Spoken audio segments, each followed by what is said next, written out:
Hello and good afternoon. Well, almost afternoon. It's qualifying day here in Valencia for the title decider.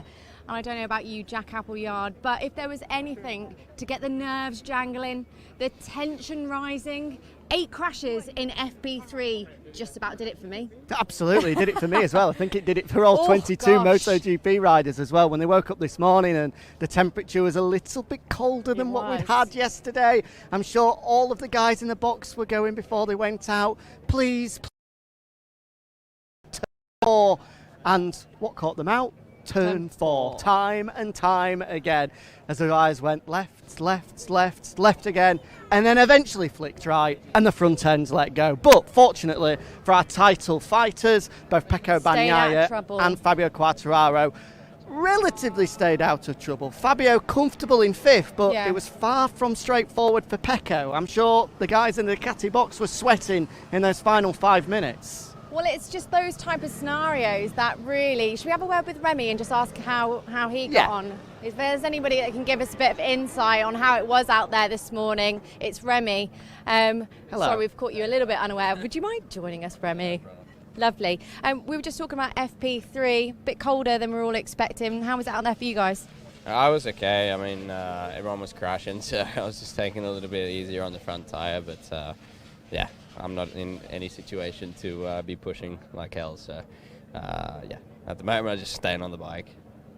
And obviously this is your final race in MotoGP World Championship before you head off on your new adventure, so I think main target for you today is, and tomorrow, just enjoy it. Yeah, that's it. Honestly, just trying to enjoy it as much as possible in the paddock and with all my friends and the people I love that I've known for years now, so as I won't be here next year, it'll be the last weekend together, so more than anything, just trying to enjoy it and not looking too much at the result, to be honest. Good luck for next season, Remy, and we'll be following you for sure. Thank you. All right. We'll move on and continue on, as we were saying. Yeah, like Ducati, I mean, it really started at the start of the session because we had a red flag. Within 2 minutes, Marco Bezzecchi. Big crash. Bike up in flames. Luckily, he was relatively okay, but then followed it up with the second one. Yeah, it was that first one in particular, a massive crash for Bezzecchi on his outlap as well. The front end's just going without warning. He barrel rolled through the gravel trap, as did the bike as well, before it then exploded into flames. An incredibly dramatic way to start the session. It didn't really calm down from there. I think in the end, was it 8 crashes in total? Yeah, it was 8, I think, from 6 different MotoGP riders. So a really, really frantic start to life.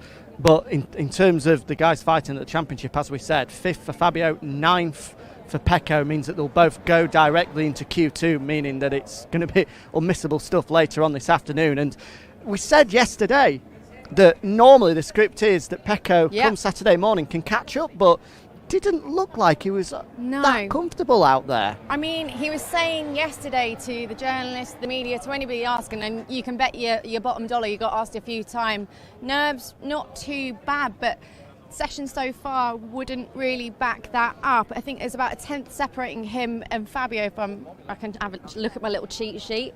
It's about a 10th separating them, but the thing is, like you just said, when it comes to time attack, he's normally on that side of the fence. He's perhaps not quite where we would expect him to be at this point of the weekend.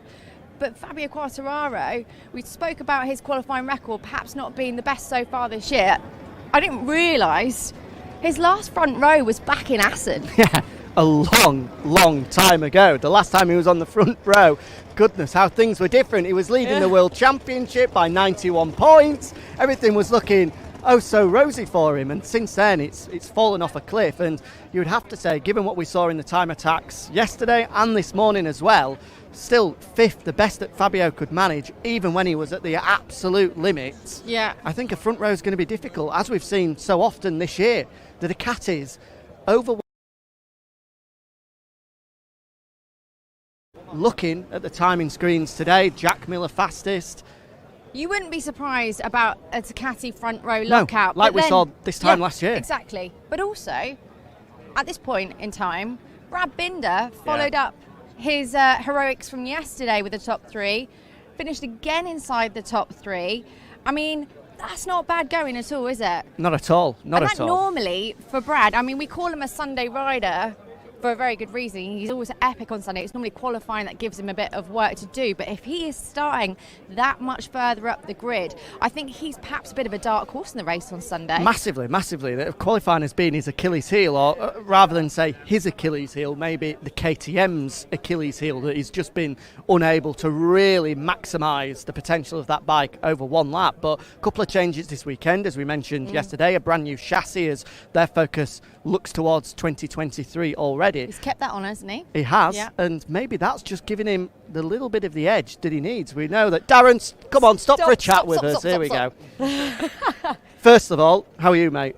Bit of an off this morning, all good? Yeah, it's been a little bit of a difficult weekend so far. Unfortunately, Valencia's always got a couple of tricky conditions in the mornings, and I got caught out early on this morning, but sun's shining now, temperature's getting good, so looking forward to this afternoon. Warming up nicely. It's nearly Bry weather now with the sun out. Sun's out, guns out. Take my sleeves off in a minute. Can't wait to see you in a tank top later on this afternoon. How are you feeling ahead of the weekend? What are the emotions like? We've just spoken with Remy, last one for him, last one for you, in slightly different circumstances but similar. Yeah, I'm just trying to enjoy my last race on the MotoGP bike. Obviously, I want it to be a good one, and I'm going to hope for a good result tomorrow. But I'm happy. I'm really excited for what's to come after this. I'm really excited for another new adventure in Moto2. And I just want to end it off in the best way possible. And thank everybody for the great job they've done this year for me, and all the support and all the help they've given me in my rookie year. So just going to go out there, do my best, and then move on to a new adventure. Africans here, where do they come from? Everywhere we go, there's South African flags everywhere. It doesn't matter whether it's Argentina, whether it's Indonesia, they're everywhere. Yeah, no, they're pulling in, since Brad and I have been in MotoGP, it's definitely picked up quite a lot over the last couple of years, and it's awesome. It's so good to see a South African flag, and the support we have back home is really unreal, and I really enjoy hearing a good South African voice. Normally they come and try and speak to me in Afrikaans, even though I'm not very good at that. Well, hopefully we've got South African national anthem on Sunday. Something to cheer about. Yes, I'd love that. Well, we've heard it here first. It's coming on Sunday. Have a good one, Best of luck, Darren. Thanks for chatting with us. See you guys later. Cheers. Good to hear from Darren as always as he gets on his way. I'm glad that we're still going to have Darren in the paddock. Oh, because massively. And also, it has to be said, he was a rookie. He's not on the best spike on the grid. Far from it. But some of the he's held on to those starts. I think actually one of them came in Malaysia. Did he make up something like 7 or 8 places? Am I thinking of the right race? Anyway, he's definitely done not a bad job at all. He's done a fabulous job. Yeah. We're coming into the championship this year, there were a lot of critics, and to a certain degree you could understand where they were coming from as well, because only one Grand Prix victory in Moto3 didn't exactly set the world alight in that championship. So to warrant a move directly up to MotoGP, only ever happened once before with Jack, really did surprise a lot of people. But everyone at Saturday was expecting Darren pretty much to finish last in every race. And he hasn't. He hasn't done that. In fact, he's been very, very competitive at places and beating the likes of his teammate Andrea Dovizioso, pushing Franco Morbidelli, his factory counterpart, very close on a number of occasions, and beating him as well. Yeah. He scored a handful of points. A best ever result, I think, will go down in Indonesia. The top 10 finish there in the wet, where he was fighting brilliantly with his brother. He has done a fantastic job this year, given all of the critics that he had coming into this year. Because I think at the start he did say, look, it got to me a little bit. We see him there, he is a happy-go-lucky character, but if you get battered time and time again on social media, in the press, it eventually gets to you. But he's shown a lot of people up this year.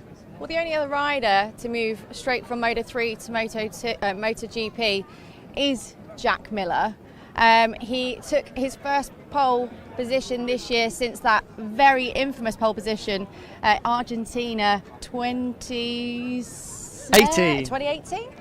And he's looking like a pretty good candidate out there this afternoon. He's and confident. You've got to think that Ducati will not be disappointed by Jack taking those honours. He's not a very good poker player, is Jack. When he comes to his debriefs and he's feels like he's in the mood for a good result, he's just sort of got that gentle swagger about him where he doesn't give too much away, but you just know he's in the mood. Yeah. And he's in the mood this weekend.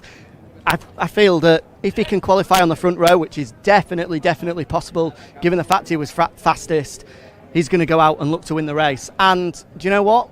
What a story that would be for him to finish off his Ducati career with a win before then moving on to KTM. It would be the perfect day for Ducati because, of course, if Jack was to win the race, it guarantees Pecco the championship. So it's win-win for them. They've got a world champion on one side of the box and Jack leaving with a P1 trophy in the other. That would be some story if it was to unfold like that on Sunday. Let's talk about this man, Enea Bastionini. I think he was perhaps not feeling as though he had the cleanest of days yesterday. Was he one of a, hello, how are you? Enjoy your lunch? On the beers already as well. I'm quite jealous there. So keen. Am I remembering this one? Was Enea one of the fallers we had in this morning's session? Yeah, another one to be caught out at turn 4. Yeah, I mean, with it being turn 4, maybe he won't read too much into that as it's such a classic one here. But where did he finish? Outside the top 10. He's outside the top 10, so he's one of the guys that's going to have a job to do at Q1 this morning. You would say perhaps out of the guys that we have got in Q1, he's a prime candidate to go into Q2 this afternoon. But again, we thought he was going to be a real player in the race today, and arguably his build up to the races and the weekends aren't sometimes things you can judge him by. No. I don't think you can rule him out just yet. I mean, look at Phillip Island as a prime example. Missed out on a place in Q2 after the coming together with Miguel Oliveira that cost him dearly, was down outside the top 20 after the opening couple of laps and came through to finish 5th in the end. He was obviously second last time out behind Pecco Bagnaia in Malaysia. I think if he gets through Q1 and he puts himself in the top 3-4 rows of the grid, given how strong he is at the end of the race, he could be another contender for the podium. I think it is notoriously tough to pass around here, so if you're not right at the front from the I think. Well, the first part or card to play will be qualifying this afternoon. I don't know if you just spotted Claudio Domenicali just behind us. Oh, did we? The big Ducati boss. You can just imagine the conversations that will be had over this weekend. I know. But for myself and Jack Appleyard, we'll leave it here for now. For the final time as well. For the final time. Inside the Paddock done for 2022. You're not going to do it for the test? I'm not here for the test. Oh, okay, fine. So We're both on our We're holidays done. from tomorrow. I know, mojitos Perfect. from Monday morning for both me and Amy. It's been emotional. It has been. It's been a fantastic season. But we'll see you out there this afternoon for qualifying. Obviously, Moto 3 up first, starting in around about 15 minutes.